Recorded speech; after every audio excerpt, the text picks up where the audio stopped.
Basic English translation class 10 हम लोग करते हैं। इसमें हम लोग जो 4 पार्ट होता है प्रेजेंट टेंस का, उसका last part present perfect continuous tense देखते हैं। प्रेजेंट परफेक्ट कंटिन्यूस टेंस का हमारा सिंटेक्स होता है सब्जेक्ट, उसके संग हैज़ या हैव लगता है। हमने देखा था कब हैज़ लगता है कब हैव लगता है। उसके संग बीन आता है, फिर V4 आता है, कंटिन्यूस है तो V4 आता है और फिर ऑब्जेक्ट आता है। अब यहाँ पर हम देखते हैं तो ये कब यूज़ होता है, जब कोई काम पास्ट में शुरू हुआ था लेकिन अभी भी चल रहा है। ठीक है, जैसे मैं कह सकता हूँ कि मैं 2 घंटे से खेल रहा हूँ। ठीक है, या फिर बच्चे 3 घंटे से पढ़ रहे हैं, मतलब 3 घंटे से पढ़ रहे हैं और अभी भी पढ़ रहे हैं इस समय जब मैं कह रहा हूँ। ठीक है, तो पास्ट में शुरू हुआ था पर अभी भी चल रहा है। तो एंड में क्या होता है, तो आपको ध्यान होगा मैंने कहा था कि जब प्रेजेंट कंटिन्यूस टेंस हम लोग पढ़े थे, प्रेजेंट कंटिन्यूस टेंस में रहा है रही है आता था, तो मैंने बोला था कि वहाँ प्रेजेंट परफेक्ट कंटिन्यूस में भी रहा है रही हूँ आता है, ये सब आता है। ठीक है, लेकिन वहाँ पर समय रहता है, समय सूचक शब्द रहता है। तो अब हम लोग थोड़ा अच्छे से देखते हैं। तो हिंदी में 2 तरह से आपका प्रेजेंट परफेक्ट कंटिन्यूस टेंस का यूज़ होता है। सबसे पहला क्या है, एंड में आ जाए ता रहा हूँ या ती रही हूँ, या जैसे मैं पढ़ता रहा हूँ, मैं खेलता रहा हूँ, मैं खाता रहा हूँ, मैं पीता रहा हूँ। ठीक है, वैसे वे जाते रहे हैं, वे आते रहे। ठीक है, तो ता रहा हूँ, ती रही हूँ, ते रहे हैं, ते रहे हो, ता रहे हैं, ऐसे करके। ठीक है, और एक दूसरा सेंटेंस में भी प्रेजेंट परफेक्ट कंटिन्यूस टेंस का यूज़ आता है जिसमें ता ते ती ये सब नहीं लगता है, सिर्फ रहा हूँ रही हूँ लगता है, जैसे प्रेजेंट कंटिन्यूस में लगता था। लेकिन इसमें आपका समय सूचक शब्द भी आता है। तो 2 तरह से इसमें हो सकता है। तो शुरू से पढ़ते हैं। कोई काम पास्ट में शुरू हुआ था पर अभी भी चल रहा है, और पहचानेंगे कैसे, तो क्रिया के अंत में ता रहा हूँ, ती रही हूँ, ते रहे हैं, ते रहे हो, ता रहा है, ये सब आ सकता है।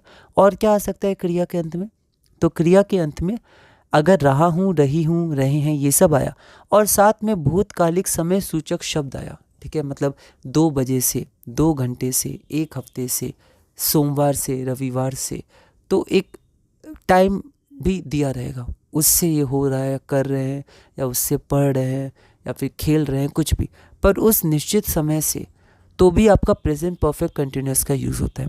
एग्जाम्पल से हम लोग समझते हैं। तो पहला तरीका था हमारा ता रहा हूँ, ती रही हूँ, ऐसा। तो मैं पढ़ता रहा हूँ, अगर होता मैं पढ़ रहा हूँ तो आई एम स्टडिंग, मैं पढ़ता रहा हूँ तो एक मतलब मैं पढ़ता रहा हूँ, शायद बहुत दिनों की बात हो रही है या कुछ घंटों की बात हो रही है, मैं पढ़ता रहा हूँ। ठीक है, मतलब मैं अभी भी पढ़ रहा हूँ पर पहले से मैं कुछ बताना चाह रहा हूँ, पहले से भी मैं पढ़ता आ रहा हूँ। तो एग्जैक्टली नहीं पता है कब से, कुछ घंटों से, कुछ दिनों से, या कुछ सालों से, कब से, लेकिन इससे हम लोग को समझ में आ रहा है अंदर ही अंदर इसमें छुपा हुआ है, कुछ समय से ये काम होता आ रहा है। तो मैं पढ़ता रहा हूँ। ठीक है, तो ता रहा हूँ, तो इसमें प्रेजेंट परफेक्ट कंटिन्यूस, तो आई हैव बीन स्टडिंग। मैं नहीं पढ़ता रहा हूँ तो I have not been studying. ठीक है, हैव के बाद नॉट आ जाएगा जैसे प्रेजेंट परफेक्ट में आता था। क्या मैं पढ़ता रहा हूँ, तो हैव आई बीन स्टडिंग। वह दौड़ता रहा है, ही हैज़ बीन रनिंग, ता रहा है। वह नहीं दौड़ता रहा है, he has not been running. क्या वो दौड़ता रहा है, हैज़ ही बीन रनिंग। उसके बाद वह गाती रही है, तो शी हैज़ बीन सिंगिंग। वह नहीं गाती रही है, she has not been singing. क्या वह गाती रही है, हैज़ शी बीन सिंगिंग। बच्चे खेलते रहे, the children have been playing, plural है, हैव आ जाएगा। बच्चे नहीं खेलते रहे, the children have not been playing. क्या बच्चे खेलते रहे हैं, have the children been playing. तो ये हो गया। अब समय सूचक शब्दों के संग कैसे आ सकता है, ये ज़्यादा इंपॉर्टेंट है। ठीक है, क्योंकि जनरली ये पूछा जाता है फॉर और सिंस। तो जो से होता है ना, जैसे मैं 2 बजे से खेलता रहा हूँ, वो 5 बजे से काम करता रहा है। ठीक है, या कर रहा है ना, क्योंकि जब हम लोग समय सूचक शब्द लगा देते हैं 2 बजे से, 5 बजे से, ऐसे करके, तो फिर ता नहीं आता है, सिर्फ रहा आता है। जैसे मैं बोल सकता हूँ मैं पढ़ता रहा हूँ, पर मैं 2 बजे अगर लगा दूंगा इसमें, तो मैं 2 बजे से पढ़ रहा हूँ।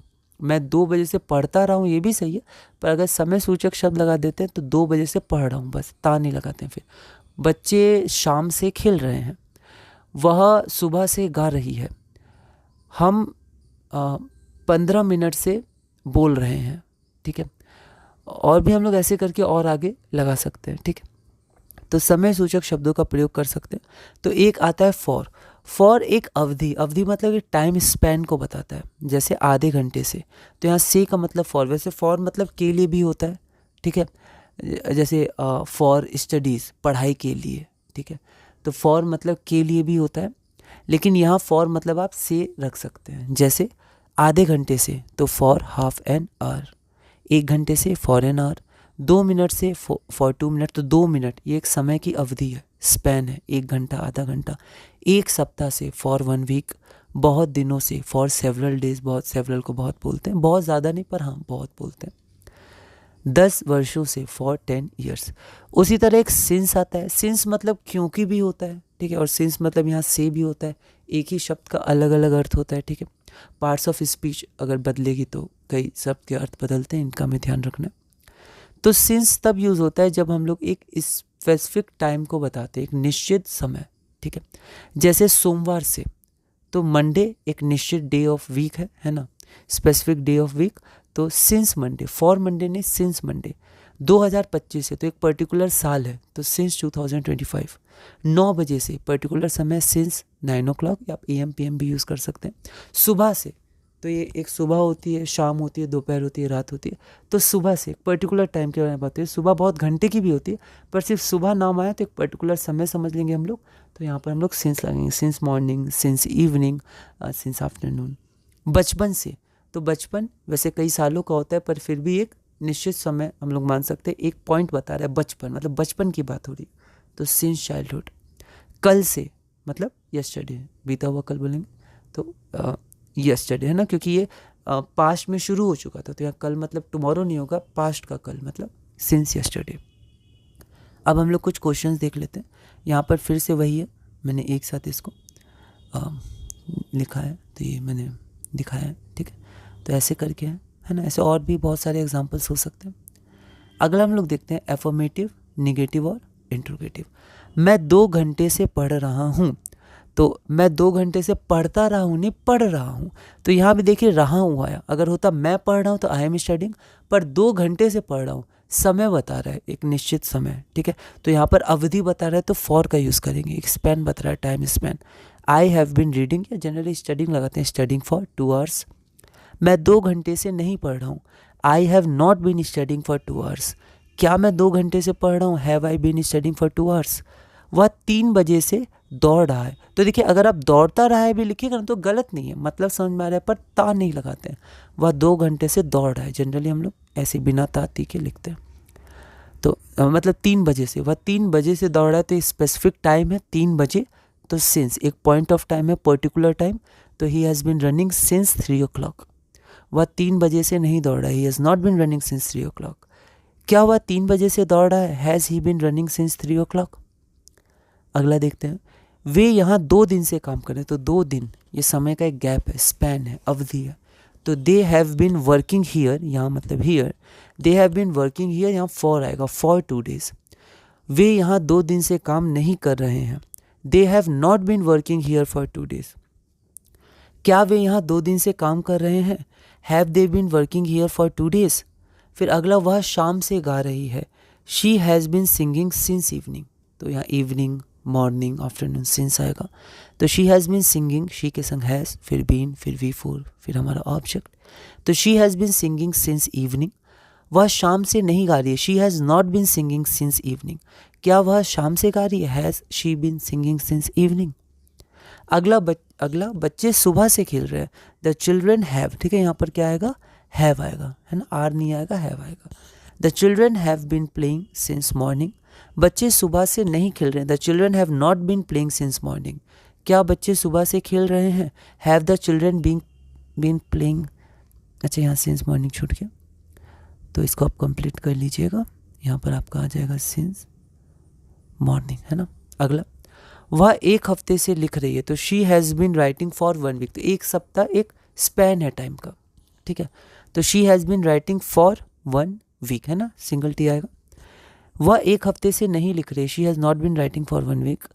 क्या वह 1 हफ्ते से लिख रही है, has she been writing for 1 week, ठीक है। तो अलग अलग कॉन्टेक्स्ट में इसके अलग अलग मीनिंग चेंज हो सकते हैं, तो अलग अलग फॉर्म आ सकता है। एक जनरल वे में अभी हम लोग आगे बढ़ रहे हैं। वह पिछले हफ्ते से लिख रही है, अब देखिए 1 हफ्ते से लिख रही है, पिछले हफ्ते से लिख रही है, तो पिछले हफ्ते को एक पॉइंट मान लेते हैं, एक टाइम का पॉइंट, ठीक है। तो यहाँ सिंस आ जाएगा। She has been writing since last week, और 1 हफ्ते से लिख रही है तो फॉर 1 week। वह पिछले हफ्ते से नहीं लिख रही है, she has not been writing since last week. क्या वह पिछले हफ्ते से लिख रही है, has she been writing for since last, है ना, has she been writing since last week. अगला है वह शाम से हंस रहा है, he has been laughing since evening, है ना, इवनिंग मॉर्निंग इनके संग सिंस आ जाएगा। वह शाम से नहीं हंस रहा है, he has not been laughing since evening. क्या वह शाम से हंस रहा है, has he been laughing since evening. तो इसी के साथ हमारा ये पार्ट कंप्लीट हुआ। आप रिवाइज ज़रूर कीजिएगा, पहली क्लास से रिवाइज करिएगा। पहली क्लासेस में हमने क्या क्या था, कुछ बेसिक चीज़ें जानी थी, क्या होता है इंग्लिश से हिंदी ट्रांसलेशन, कैसे हम लोग इसको कर सकते हैं। उसके बाद अभी 2-3 क्लासेस से हम सिस्टमेटिक ढंग से आगे बढ़ रहे हैं। इसी तरह हम लोग अगली क्लास में भी सिस्टमेटिक ढंग से आगे बढ़ेंगे। क्लास नंबर 11 में हम लोग पास्ट इंडेफिनिट टेंस या सिंपल पास्ट टेंस के बारे में इसी तरह देखेंगे, कुछ ट्रांसलेशन देखेंगे, है ना। और आप इसको कनेक्ट भी करिएगा, सिंपल प्रेजेंट में कैसा था, सिंपल पास्ट में कैसा हुआ, ठीक है। और धीरे धीरे इसी तरह हम लोग अपने बेसिक इंग्लिश ट्रांसलेशन में आगे बढ़ेंगे।